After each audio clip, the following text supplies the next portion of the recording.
I play the baker. And I play his wife. And we sing a song together called It Takes Two. And at the end we have like a little kiss moment. In the second act, I have to be intimate with another partner. And it's a very intricate, intimate scene. If kissing is involved in the scene, the actors are really doing it. It's not the same as stage fighting, but there are similarities to it.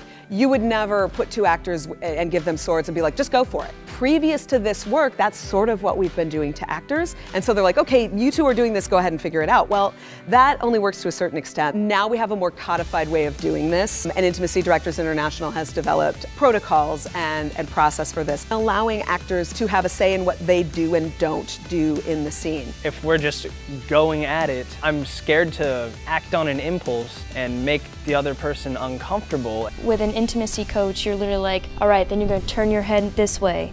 And then after a couple beats, you turn your head this way. And then you part. And then we're going this way. It's very calculated so that everyone involved is comfortable and no one is overstepping a boundary.